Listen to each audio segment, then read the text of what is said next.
محرم الحرام شریف کا مہینہ ہے، اور محرم الحرام شریف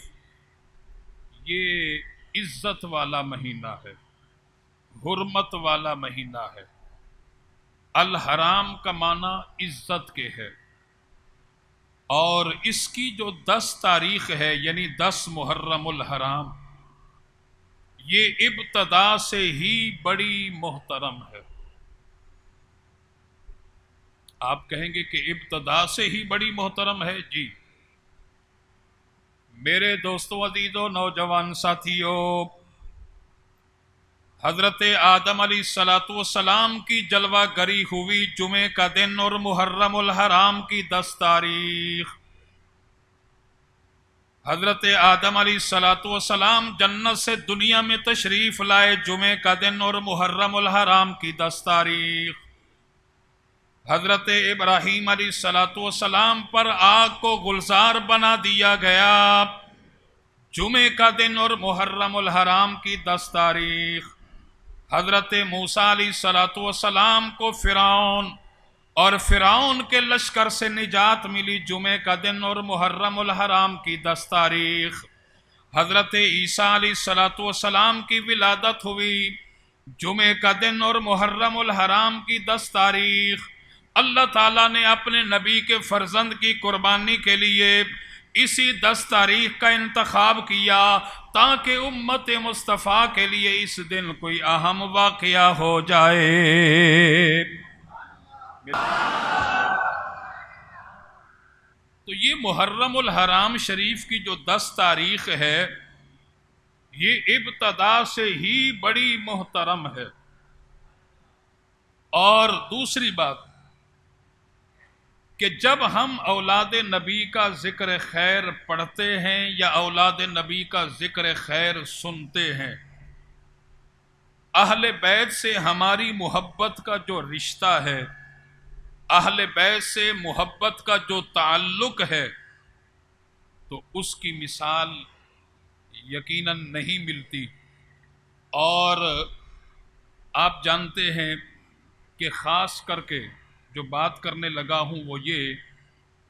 کہ اولاد نبی کا جب ذکر خیر ہم پڑھتے ہیں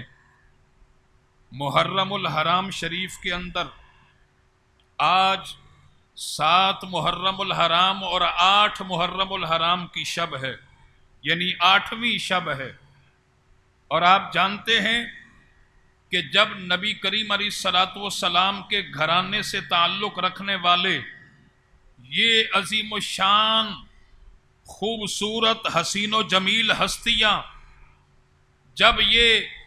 میدان کربلا کے اندر تھے اور 7 محرم الحرام شریف کو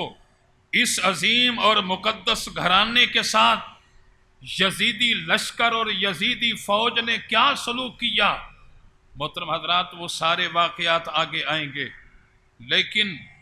جب ہم وہ دردناک واقعات پڑھتے ہیں یا سنتے ہیں تو یقیناً ہر صاحب محبت کی آنکھوں کے اندر خود بخود آنسو جاری ہو جاتے ہیں۔ اب بعض لوگ کہتے ہیں کہ یہ آنسو کائے کے ہیں؟ آنسو تو نہیں ہونے چاہیے۔ غزوہ بدر کے اندر بھی صحابہ کرام شہید ہوئے، آج تک ان شہداء کی شہادت کو یاد کر کے کوئی نہیں روتا۔ غزوہ احد کے اندر بھی صحابہ شہید ہوئے، ان کی شہادت کو یاد کر کے کوئی نہیں روتا، اور دیگر غزوات کے اندر بھی شہداء شہید ہوئے لیکن ان کی شہادتوں کو یاد کر کے کوئی نہیں روتا۔ تم سیدنا امام حسین یا شہداء کربلا کی شہادت کو یاد کر کے کیوں روتے ہو؟ محترم حضرات اس بات کو آپ بھی سمجھ سکتے ہیں، ہر ذی شعور صاحب علم جانتا ہے کہ غزوہ بدر کے اندر جانے والے صحابہ کرام کو پتا تھا کہ ہم نے میدان بدر میں جا کر کے کفار کے ساتھ پنجہ آزمائی کرنی ہے، اور ہم نے میدان بدر میں جا کر کے اپنی جرت اور بہادری کے جوہر دکھانے ہیں،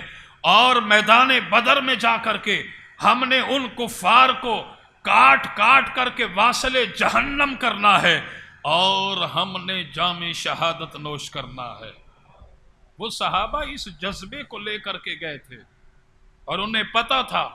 کہ آگے ہم سے لڑنے والے مسلمان نہیں ہیں، ہم سے لڑنے والے کافر ہیں،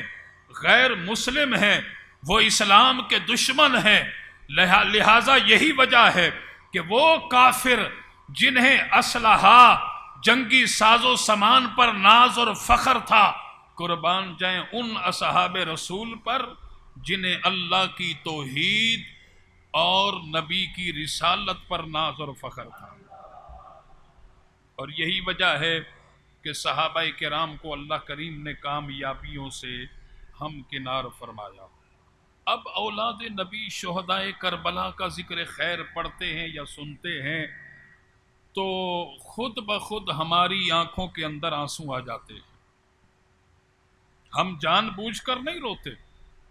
یہ ایک محبت کا رشتہ ہے، محبت کا تعلق ہے، تو لہٰذا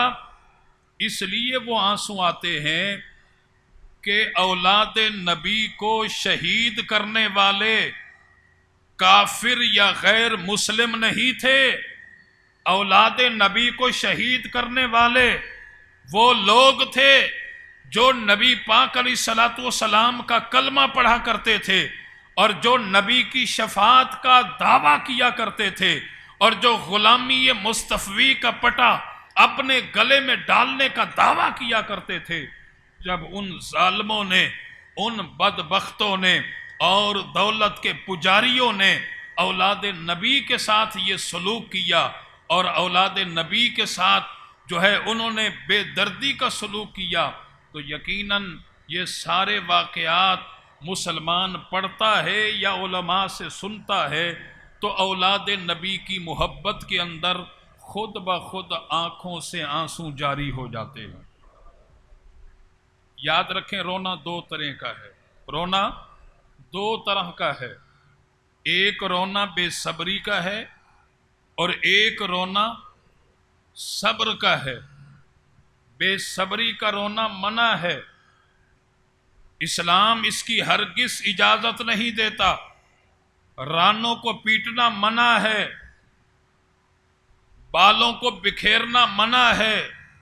سینہ پیٹنا منع ہے، بے صبری کا رونا منع ہے، لیکن محبت کا رونا وہ منع نہیں ہے، بلکہ محبت کا رونا اللہ کی رحمت ہے۔ چنانچہ میرے دوستو عزیزو نوجوان ساتھیو، نبی کریم علیہ الصلوۃ والسلام نے صحابہ کرام کو مخاطب کر کے ارشاد فرمایا،